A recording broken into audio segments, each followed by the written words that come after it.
బూతులు, నీచపు రాతలు, వ్యక్తిత్వ హననాలు, మహిళలపై విద్వేషపూరిత వ్యాఖ్యలు. ఒక రకంగా ఇదంతా ఒక పార్టీ కోసం చేస్తున్నారా? లేదు అంటే పత్రికలు పూర్తిగా దిగజారిపోతున్నాయా అనే చర్చ అయితే నడుస్తోంది. ఇది వైసీపీ యాజిటేషన్‌గా చూడాలా? లేదు అంటే జ్యోతిలో ఆయన ఆర్‌కే గారి పలుకు అనేది ప్రతి వారం రాస్తా ఉంటారు. అందులో ఒక బెట్ దిగిపోయారా? ఇప్పుడు రాష్ట్ర వ్యాప్తంగా 2 రోజులుగా నిరసనలు చేశారు. ఎక్కడికక్కడ ఫిర్యాదులు చేశారు. ఓకే. వాళ్ళ మీద ఎంతవరకు యాక్షన్ ఉంటుంది, అరెస్టులు ఉంటాయి, అవన్నీ మాట్లాడుకోవడం కూడా వేస్ట్ ఏమో. అవన్నీ జరుగుతాయా లేదని అందరికీ తెలిసిన విషయమే. కాకపోతే ఎంతవరకు నైతికం అనేది మాత్రం ఖచ్చితంగా చర్చనీయాంశమైన అంశమే. ఇది అంశం మీద చర్చించే ప్రయత్నం చేద్దాం. సార్, వాస్తవంగా మీడియా అనేది ఓకే, ఒకప్పుడు మీడియాతో పోల్చుకుంటే ఇప్పుడు మొత్తం అది కరప్ట్ అయిపోయింది అనుకోండి. కానీ మరీ కిందకి 2-3 అడుగులు దిగిపోయి దిగజారి వెళ్ళిపోతున్నట్టు అనిపిస్తోందా? మొన్న ఆర్కే పలుకులో రాసిన రాతలు కానీ, లేదు దాని మీద వైసీపీ చేస్తున్న యాజిటేషన్ కానీ, అది వాళ్ళు ఎంతవరకు సక్సెస్ అవుతారని పక్కన పెడితే అది ఎంతవరకు నైతికం? అంటే అతను కావాలనే రాస్తాడు, కావాలనే అంటాడు. ఇప్పుడు చంద్రబాబు గారి దగ్గర ఆయనకి పనులు కావాలి. ఈయన ఎవరైనా పేరు చెప్తే ఎమ్మెల్యే టికెట్లు ఇవ్వాలి, ఈయన ఎవరి పేరైనా చెప్తే ఎంపీ టికెట్లు ఇవ్వాలి, ఆల్రెడీ ఇచ్చిన వాళ్ళని పీకిచ్చాలి, ఇట్లాంటివి ఉంటాయి. అంటే బాబు గారి దగ్గర చనువు కావాలి అంటే బాబు గారికి ఒక విక్టిమ్కి ఇచ్చే గౌరవమును కార్యకర్తకి ఇచ్చే గౌరవం చాలా తేడా ఉంటుంది. బాబు గారు అంటే కనబడగానే కాళ్ళకి నమస్కారం పెట్టేసి మీరే దేవుడు సార్ అనేటటువంటి వాళ్ళని అంటారు ఆయన. అదే ఈయన దండం ఏం పెట్టాడు, ఏందండి బాబు గారు ఏంది అంటాడు ఈయన. చూశారు కదా ఇంత ముందు ఆయనతో ఇంటర్వ్యూ చేసినప్పుడు, నా కొడుకులకి ఏందండి మీరు అని మాట్లాడలేదు ప్రభుత్వ ఉద్యోగుల్ని. అక్కడ బేసిక్గా ఏంటంటే జర్నలిజం ఫీల్డ్లో స్ట్రింగరు, స్టాఫ్ రిపోర్టరు, ఆ తర్వాత బ్యూరో చీఫ్, ఇట్లాగ స్టెప్ బై స్టెప్ ఎదగడం వేరు ఒక ఆస్పెక్ట్. అలా కాకుండా జర్నలిజంలో యాజమాన్యాలకు ఉన్నటువంటి ఆర్థిక సమస్యలు లేదా ఇంకొక సంక్షోభాలను గమనించి మనం చూస్తున్న బీట్లో ఉన్నటువంటి వాళ్ళకు ఉన్నటువంటి ఆర్థిక వనరుల్ని గమనించి వాళ్ళకి మధ్య అవినాభావ సంబంధం కుదిర్చి మనం లబ్ధి పొందడం అనేటటువంటిది వ్యాపారం అవుతుంది, కానీ జర్నలిజం కాదు. బేసిక్గా రాధాకృష్ణ గారు ఏమీ అట్లాగా స్టెప్ బై స్టెప్ ఎదిగినటువంటి వాడు కాదు. తెలుగుదేశం బీటీ జర్నలిజం చేశాడు ఆయన. తెలుగుదేశం బీటీ జర్నలిజం చేస్తున్నప్పుడు తెలుగుదేశంలో ఎవరెవరి దగ్గర డబ్బులు ఎట్లా ఉన్నాయి, ఎంత ఖర్చు పెట్టగలరు తెలుసు. ఆంధ్రజ్యోతిలో ఇది రాస్తే పేరు పడితే చాలని కోరుకునేటటువంటి వాళ్ళు ఎవరు, వాళ్ళ ఆర్థిక స్తోమతలు ఏంటో తెలుసు. అదే సందర్భంలో తన యాజమాన్యం ఆర్థిక సంక్షోభంలో ఉంది, సిబ్బందికి జీతాలు ఇవ్వలేకపోతుంది అని తెలిసింది. ఆ సంస్థకి అట్లాంటి తప్పు చేస్తున్నటువంటి అప్పుడున్న యజమాని యొక్క బలహీనత గమనించాడు ఆయన. ఆ బలహీనతని మరింతగా ప్రొవోకేట్ చేసి చివరికి ఆ యజమాని ఆ పేపర్ అమ్ముకునేలా చేసి ఇందులో ఉన్నటువంటి టీడీపీలో ఉన్నటువంటి కొంతమంది చేత అందులో ఇన్వెస్ట్ చేయించి పేపర్ తీసుకున్నాడు. తీసుకున్నాక తెలివైన ఎత్తుగడ ఏంటి ఆ రోజున జరిగింది, ఆ జగదీష్ ప్రసాద్ అనుకుంటా యజమాని భూములతో సహా అంటే యావదాస్తి అన్ని హక్కులతో సహా అని రాయిపించుకున్నాడు. రాయిపించుకుని అప్పుల పాలైన యజమానికి ఆ అప్పు తను తీర్చి పెడతానని చెప్పాడు అన్నమాట. ఎక్కడి నుంచి వచ్చినాయి ఈయనకి అంత డబ్బులు? ఈయనేమన్నా సినిమాల్లో లాగా చెమటనిట్లాగా చల్లితే డబ్బులు రాలుతుంటాయా మనకి? సినిమాల్లో అయితే కనుక హీరో గారు ఓసారి ఇట్లా 4 ఇళ్లలో పేపర్ వేస్తాడు, 4 ఇళ్లలో పెట్రోల్ కొట్టొస్తాడు, పాల ప్యాకెట్లు వేయగానే డబ్బులు వచ్చేస్తాయి ₹1,00,00,000. ఇది నీ జీవితంలో సాధ్యమవుతుందా? మరి ఎక్కడి నుంచి వచ్చినాయి నీకు డబ్బులు? అకస్మాత్తుగా తెలుగుదేశంలో ఉన్న ఒక 4-5 నాయకుల చేత పెట్టుబడి పెట్టించారు చంద్రబాబు. ఎందుకు పెట్టించారు? తెలుగుదేశం పార్టీని ఎన్టీ రామారావు గారి నుంచి చంద్రబాబు గారు తీసుకోవడానికి సింబల్కి సంబంధించిన సమస్య వచ్చినప్పుడు, న్యాయపరమైన చిక్కులు వచ్చినప్పుడు ఆ విషయంలో కీలకమైన వ్యక్తులతో దగ్గరికి వెళ్ళి మాట్లాడొచ్చిన వ్యక్తి ఆయన. ఆ తెలుగుదేశానికి సంబంధించినటువంటి సింబలు, పార్టీ పేరు, చంద్రబాబు గారు యజమాని కావడానికి సహకరించిన కీలక పాత్ర రాధాకృష్ణ. అంటే ఆయన అది జర్నలిజం చేశాడా, లేకపోతే కనుక మీడియేటర్షిప్ చేశాడా, లేకపోతే బ్రోకరేజం చేశాడా? ఆ రోజున చెయ్యబట్టి ఆ రోజున ఆ పని పార్టీ ఈయనకు వచ్చింది. అంతటి హెల్ప్ చేసినందుకు చంద్రబాబు గారు ఈయనకి ఒక పవర్ ప్లాంట్ ఇచ్చారు ఇబ్రహీంపట్నం దగ్గర. అది కొంత ఆస్తి సమకూర్చుకున్నాడు. ఆ తర్వాత ఆంధ్రజ్యోతికి వచ్చినటువంటి క్రైసిస్ని ఈయన క్యాష్ చేసుకుని తీసుకున్నాక మీరు ఇప్పుడు ఆ విజయవాడలో బందర్ రోడ్లో ఇదివరకు ఆంధ్రజ్యోతి ఆఫీస్ ఉండేది, అది 2 ఎకరాలు 3 ఎకరాలు ప్రభుత్వం ఇచ్చింది. విశాఖపట్నంలో కూడా ప్రభుత్వం ఇచ్చినటువంటి భూములు ఉన్నాయి. వాటిని కష్టం వచ్చినప్పుడు అమ్ముకోవడానికి పర్మిషన్ ఎవరు ఇవ్వాలా? ప్రభుత్వం ఇవ్వాలి. ప్రభుత్వం ఎందుకు ఇచ్చింది? ఒక పర్పస్ కింద ఇచ్చింది, ఒక ఇండస్ట్రీ పర్పస్కి. ఆ ఇండస్ట్రీ ఆ పర్పస్ కింద పని చేయకపోతే భూమి వెనక్కి ఇచ్చేసా ప్రభుత్వానికి, అంతే కదా రూలు. అట్లాగే కదా కొన్ని తీసుకుంది ఇప్పుడు. మరి వీటికి ఆ భూమిని అమ్ముకోవడానికి పర్మిషన్ ఎట్టు ఇచ్చారు? చంద్రబాబు గారు అధికారంలో ఉన్నారు కాబట్టి వచ్చింది. అప్పుడు దాన్ని అమ్మితే 100 కోట్ల రూపాయలు డబ్బులు వచ్చినాయి. ఇలా కాకుండా ఆయనకి ఇంకెక్కడి నుంచి వచ్చినాయి డబ్బులు? కాబట్టి ఆయనకి అసలు ఆ శక్తిని ఇచ్చింది ఇక్కడ చంద్రబాబు గారు. కాబట్టి ఆయన తెలుగుదేశం వల్ల ఎదిగి, తెలుగుదేశం వల్ల లబ్ధి పొంది, తెలుగుదేశం వల్ల సెటిల్ అయినటువంటి వాడు.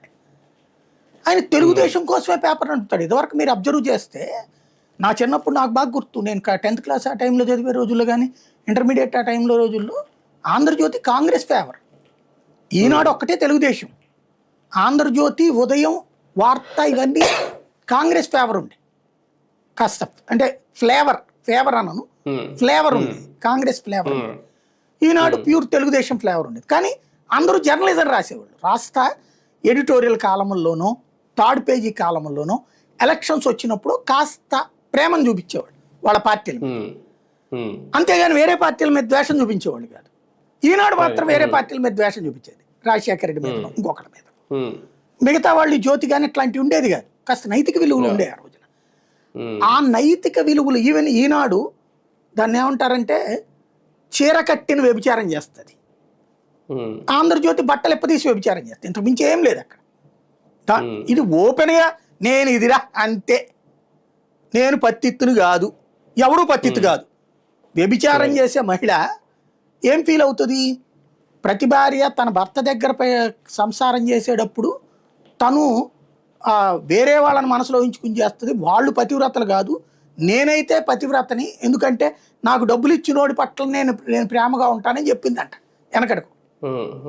ఒక ఎడిటోరియల్ కాలం ఏదో ఒక పుస్తకంలో రాశారు అప్పుడు, వ్యభిచారం మీద రివ్యూ చేసినప్పుడు. ఎట్లాగా మీరు సైకలాజికల్గా వాళ్ళతో ఉండగలుగుతారు అంటే, అట్లాగా వాళ్ళందరూ తప్పుడు వాళ్ళయా, చంద్రబాబు వల్ల లబ్ధి పొందినో ఆయనకి చేయలేదు. అదే నేనైతే కనుక చంద్రబాబు వల్ల లబ్ధి పొందాను కాబట్టి చంద్రబాబు సేవ చేస్తున్నానని చెప్తాడు. ఇప్పుడు మన సామాన్య ఉన్నాడు అనుకోండి, డైరెక్ట్ చెబుతాడు, నేను జర్నలిస్ట్ కాదయా, నేను తెలుగుదేశం పార్టీ కార్యాలయంలో ఎంప్లాయ్గా పనిచేశాను, ఎదిగాను, పార్టీ వల్ల ఎదిగాను కాబట్టి, పార్టీ వల్ల సంపాదించుకున్నాను కాబట్టి నేను ఇచ్చేస్తున్నాను, తప్పేంటి అంటాడు ఆయన. కానీ అందుకే ఆయన అప్పుడు వ్యాఖ్యలు చేసిన సినిమా వాళ్ళకి సంబంధించి ఎవరు పెద్ద పట్టించుకోలేదు. అది నేను అనేది బేసిక్ గా వీళ్ళు జర్నలిజం కాదు, వీళ్ళు ఏంటంటే తెలుగుదేశం జర్నలిజానికి ప్రతినిధి. అతను జర్నలిజాన్ని సర్వనాశనం చేయడంలో మొదటి వ్యక్తి ఆయన రాధాకృష్ణ. రామోజీరావు గారు వెనక నుండి పొడిచేవాడు జర్నలిజాన్ని, ఈయన ఎదురొచ్చి పొడిచాడు. ఏందా చాటుపాటు పొడుచులు చండాలంగా, పొడితే లేచిపోవాలి అంతే అన్నాడు, లేచిపోయింది. కాకపోతే ఆ తర్వాత తెలుగుదేశానికి దెబ్బ అయింది, అదే రాష్ట్ర విభజనకు కారణమైంది. మరి ఆ రోజు చంద్రబాబుని ఎందుకు కాపాడలేకపోయాడు? ఎందుకని తెలంగాణలో కాంగ్రెస్ తెలుగుదేశం అధికారంలో తేలేకపోయాడు? ఇవాళకి ఇదే ఈనాడు, ఇదే రాధాకృష్ణ ఇద్దరు కలిసి కష్టపడమనండి, తెలంగాణలో ఏమన్నా తెలుగుదేశాన్ని ఏమైనా తేగలరు? కాదు. తెలుగుదేశం ఎదుగుదలని వాడుకుని బాగుపడ్డవాళ్ళు వాళ్ళిద్దరు కూడా. రామోజీరావుకి ఆ ఫిలిం సిటీ ల్యాండ్ ఇంకోడైతే వదిలిపెట్టేవాడు. వీళ్ళు దిక్కుమాలిన రాజకీయాలు కాకపోతే రాజశేఖర రెడ్డి అసమర్థుడే, కేసీఆర్ అసమర్థుడే. ముందంతా ఉద్యమాలు చేసినటువంటి వాళ్ళు భూములకు సంబంధించి కొనుగోళ్లు, ఈ గొడవలన్నీ. తర్వాత ఎందుకు చేయలేకపోయారు వాళ్ళు? దాంట్లో మార్గదర్శి ఫైనాన్స్ సక్రమంగా చివరికి ఎంత క్లియర్ కట్ ఎందుకు మూసేసుకున్నాడు రామోజీరావు దాన్ని?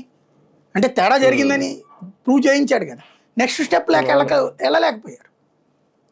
కాబట్టి వాళ్ళకు ఉన్నటువంటి వాళ్ళు పచ్చి ఫ్రాడ్ చేసినా సరే జెన్యూన్ అని చెప్పి మాట్లాడించడం ఇక్కడ ఎక్కువ అలవాటు బేసిక్గా. ఇప్పుడు సాక్షి బట్టలు ఎప్ప తీసుకుని చెప్పింది, రాజశేఖరుడు బొమ్మ పెట్టుకుని కనబడుతుంది.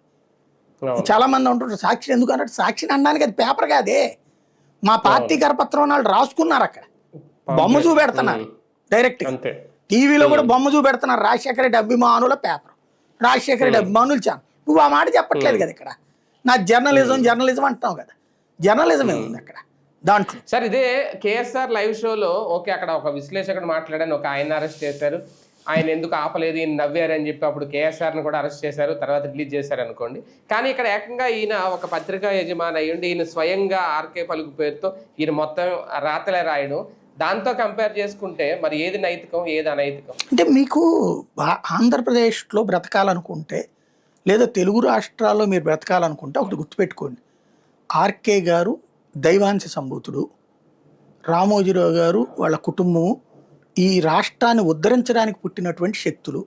ఈ రాష్ట్రంలో ఈ 2 తెలుగు రాష్ట్రాల్లో మనందరం పెళ్ళాలు పుట్టింటికి వెళ్ళినా, లేకపోతే మన ఇళ్లలో పిండి వంటలు చేసుకుంటున్నా, లేదా మనం బియ్యం పెట్టి అన్నం వండుకుంటున్నా, లేదంటే కనుక మనం ఉద్యోగాలు చేస్తున్నా, ఉపాధి పొందుతున్నా, వ్యాపారం చేస్తున్నా, అది మన తాత ముత్తాతల నుంచి ఉన్నా సరే వీళ్ళ దయాభిక్ష వలన బ్రతుకుతున్నది ఈ సమాజం, తెలుగు సమాజం.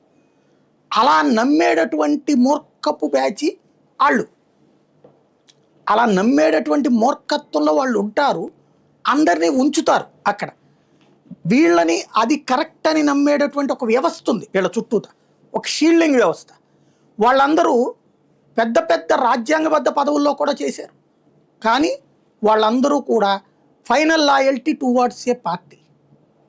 ఈ పార్టీ కార్యకర్తలుగా పనిచేసిన వాళ్ళు, పార్టీ కార్యాలయాల్లో పనిచేసిన వాళ్ళు ఆయా పదవుల్లోకి వెళ్ళారు. కాబట్టి వాళ్ళందరూ కూడా హితబోధలు చేస్తారు. ఫైనల్గా మీరు వీళ్ళు ఏం చేసినా సరే, అది మోడీని తిట్టినా మనం తిట్టాలి, మోడీ మంచోడు అంటే మనం అవుననాల. అలాగే పవన్ కళ్యాణ్ చెడ్డోడు అంటే అవుననాల, పవన్ కళ్యాణ్ మంచోడు అంటే అవుననాల. అలాగే చిరంజీవి మంచోడు అంటే అవుననాల, కాదంటే అవుననాల. ఎన్టీ రామారావు మంచోడంటే అవుననాల, చెడ్డోడంటే అవుననాల, మళ్ళీ మంచోడంటే అవుననాల. మీరు అలా అనగలిగితే మాత్రమే మీరు తెలివైన వాళ్ళు, మీరు బాధ్యత కలిగిన వాళ్ళు, మీరు సమాజంలో బ్రతకదగ్గటువంటి వాళ్ళు.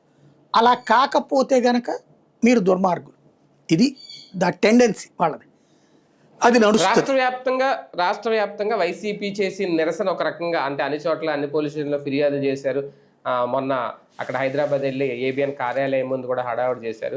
ఒక మైలేజ్ షో అయిందా ఇది? దీనివల్ల సాధించింది ఏంటి? రాధాకృష్ణ గారికి మైలేజ్ ఇచ్చారు వీళ్ళు నిరసన చేయడం ద్వారా. వీళ్ళందరూ కలిసి రాధాకృష్ణ గారు అయ్యయ్యో అని విక్టిమ్ కార్డు ప్లే చేయడానికి సరిపోయింది.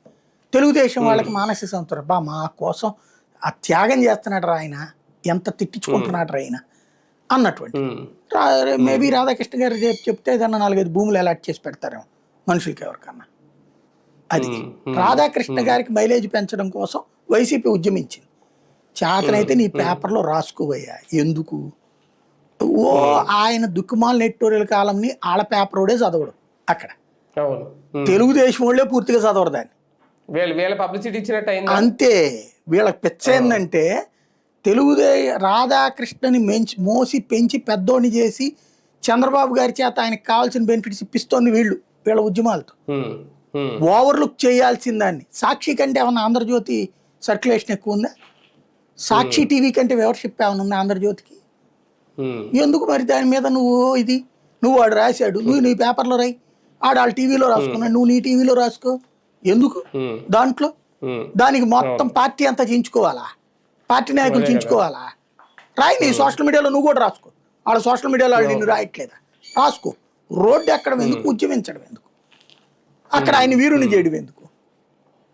అంటే మేబీ వీళ్ళందరూ కలిసి రేపు పొద్దున్న రాధాకృష్ణ గారికి రాజ్యసభ ఇప్పిస్తారేమో ఇట్లా చేసి. అదే కదా. రైట్. చూద్దాం. మొత్తానికి వైసీపీకి ఓకే, ఎంతవరకు ప్రయోజనమా కాదా అని పక్కన పెడితే వాళ్ళే అనవసరంగా పెద్ద చేశారా ఇష్యూని అనేది. ఎందుకంటే ఇందులో క్షమాపణలు చెప్పడాలు ఉండవు, అరెస్టులు ఉండవు, ఏమి ఉండవు. కాకపోతే ఫిర్యాదులు, కంప్లైంట్లు ఇవన్నీ ఒక చిన్న యాజిటేషన్ పెద్ద చేశారు అన్నట్టుగా ఉందా వైసీపీ. అది ఎంతవరకు రాజకీయంగా రేపు కలిసి వస్తుంది.